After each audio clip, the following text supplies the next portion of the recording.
Welcome to my channel. आज के इस वीडियो में मैं आपको सिखाने वाला हूं कि आप जॉर्डन के विजिट वीज़े के लिए किस तरह अप्लाई कर सकते हो। जॉर्डन जो कि एक मिडल ईस्ट कंट्री है और इसके लिए कौन कौन से डॉक्यूमेंट्स रिक्वायर्ड होते हैं और इसका वीज़ा फीस और इसका जो प्रोसेसिंग टाइम है, सब कुछ मैं इस वीडियो में डिस्कस करूंगा।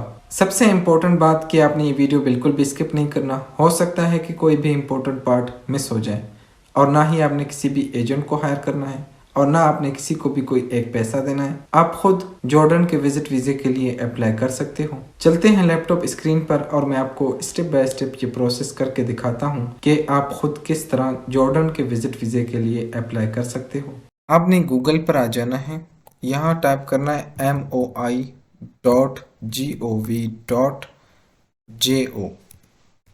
आपने इंटर करना है। ये आप देख सकते हो, ये है जॉर्डन की ऑफिशियल वेबसाइट। आपने इस वेबसाइट पर आना है, बाकी आपने किसी भी वेबसाइट पर नहीं जाना। जॉर्डन की ऑफिशियल वेबसाइट ये है, आपने इस वेबसाइट पर आना है। आप जैसे इस वेबसाइट पर आ गए, फिर उसके बाद आपने इसको इंग्लिश में कन्वर्ट करना है, अरबिक से इंग्लिश में ट्रांसलेट करना है। ट्रांसलेट करने के बाद इसको आपने कैंसिल कर दें, फिर उसके बाद नो थैंक्स करके फिर उसके बाद ये आप देख सकते हो, ये है जॉर्डन की ऑफिशियल वेबसाइट। आपने इसी वेबसाइट पर आना है, बाकी आपने किसी भी वेबसाइट पर नहीं जाना। आप जैसे इस वेबसाइट पर आ गए, फिर उसके बाद आपने आ जाना है इलेक्ट्रॉनिक वीज़ा एप्लीकेशन। आपने यहाँ पर आ जाना है। आप जैसे यहाँ पर आ गए, फिर उसके बाद आ जाता है to apply for visitor electronic visa service पर जब आ गए, फिर उसके बाद आपने नीचे आ जाना है। आप देख सकते हो to apply for a tourist visa, आपने यहाँ पर आ जाना है। यहाँ पर आपने क्लिक हेयर, आपने यहाँ पर क्लिक करना है। फिर उसके बाद इस तरह का पेज ओपन होगा। जैसे कि आप न्यू यूज़र हो तो इस सूरत में आपने यहाँ पर अपना अकाउंट क्रिएट करना है। आपने यहाँ पर आकर अपना अकाउंट क्रिएट करना है। उसके बाद इस तरह का पेज ओपन होगा। आपने इंडिविजुअल सिलेक्ट करना है।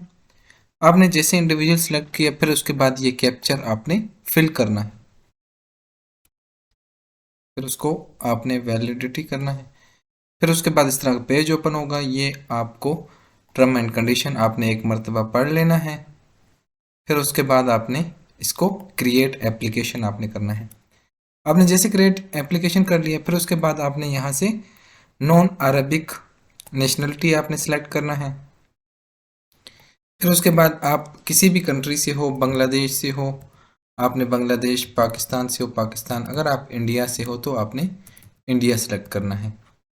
आपने जैसे इंडिया सेलेक्ट किया, क्या आप पहले कभी जॉर्डन गए हो? अगर गए हो, आपका जो पासपोर्ट है उसके ऊपर आपका स्टिकर वीज़ा लगा होगा। अगर नहीं गए हो तो आपने यहाँ से नो सेलेक्ट करना है।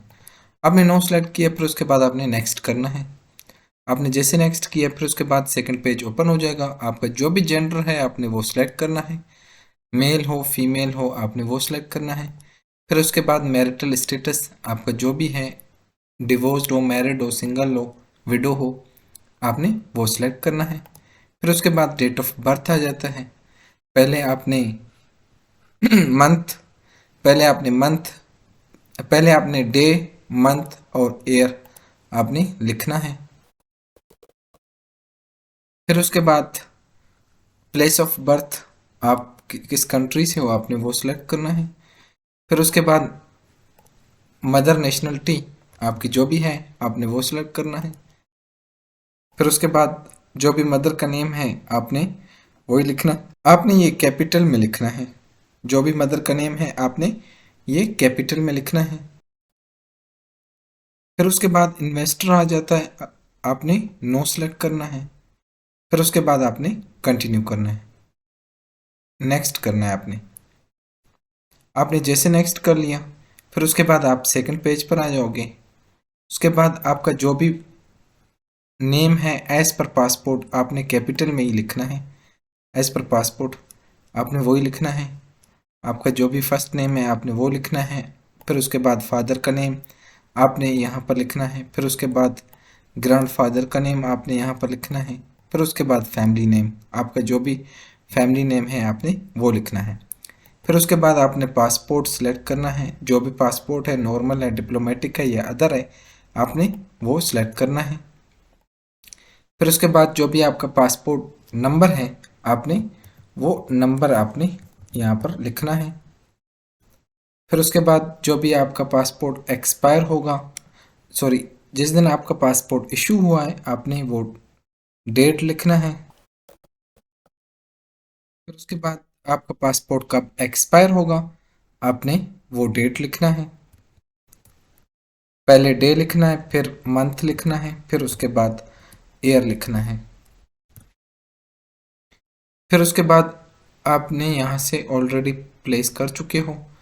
फिर उसके बाद आपने अपनी पासपोर्ट कॉपी पीडीएफ फॉर्म में आपने वो अपलोड करना है। आपने यहाँ पर आकर फाइल नेम, उसके बाद आपने सेव करना है।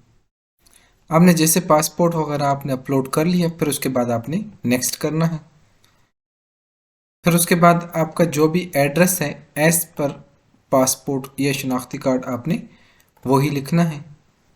फिर उसके बाद आपका जो भी ईमेल है आपने वही ईमेल एड्रेस देना है।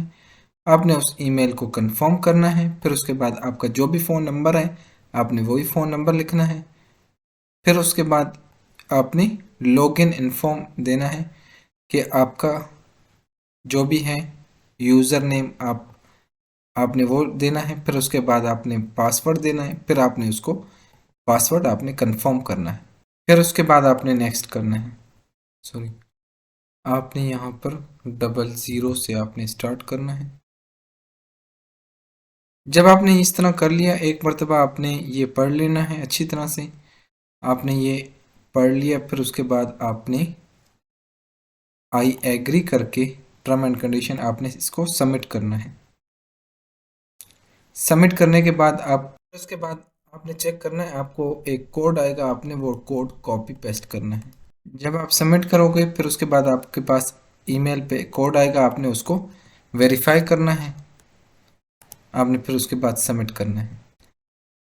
आपने इसको प्रिंट करना है। फिर उसके बाद आपने इसको लॉगिन करना है। आपने जैसे लॉगिन किया, जब आप क्रिएट अकाउंट करते हो तब आपका अकाउंट जो है ना वो रिव्यू में चला जाता है, क्योंकि ये लॉगिन के लिए 24 आवर लेता है। आपकी जो भी आप जब रजिस्ट्रेशन करते हो, जब आप क्रिएट अकाउंट करते हो, जब भी आप क्रिएट अकाउंट करते हो तो इस सूरत में आपका जो है रजिस्ट्रेशन के लिए मैक्सिमम 24 आवर लेता है। जब आपने लॉगिन वगैरह कर लोगे फिर उसके बाद आपने ये कोड वगैरह दे देना। फिर उसके बाद आपने लॉगिन कर लेना है। लॉगिन करने के बाद एक एप्लीकेशन पेज ओपन होगा, उसमें जो है ना आपने अपनी पूरी डिटेल्स वगैरह फिल करना है। डिटेल्स वगैरह फिल करने के बाद आपने उस डॉक्यूमेंट्स को सबमिट कर देना है। जब आपने सबमिट कर लिया फिर उसके बाद आपने एम्बेसी चले जाना है। इसका जो प्रोसेसिंग टाइम है वो है 7 to 15 वर्किंग डेज, और इसका जो वीज़ा फ़ीस है वो है 40 सिंगल एंट्री के लिए, सिंगल टूरिज़म एंट्री के लिए वो है। इनका जो वीज़ा फ़ीस है वो है जॉर्डन करेंसी में दीनार है, 40 जॉर्डियन दीनार। या तो आप मास्टर कार्ड से या तो आप वीज़ा कार्ड से पे कर सकते हो। जब आप पेमेंट वगैरह कर लोगे फिर उसके बाद आपके पास एक पीडीएफ फॉर्म में ई वीज़े की शेप में आपके पास वो आ जाएगा, और आपने वो वीज़ा प्रिंट करके आपने अपने साथ ले जाना है। इसका जो वीज़ा फ़ीस है 3 मंथ के ट्रिप के लिए 40 जॉर्डियन दीनार है। That's all. अगर आपको ये वीडियो हेल्पफुल लगी हो तो आपसे यही रिक्वेस्ट है कि मेरे वीडियो को लाइक और चैनल को सब्सक्राइब करें। सबसे इम्पोर्टेंट बात कि जॉर्डन के विजिट वीज़े के लिए कौन कौन से डॉक्यूमेंट्स रिक्वायर्ड होते हैं: visa application form, passport size photos, white background, CNIC copy, cover letter, invitation letter, bank statement, hotel booking, flight reservations, police character certificate, visa fee receipt. That's all.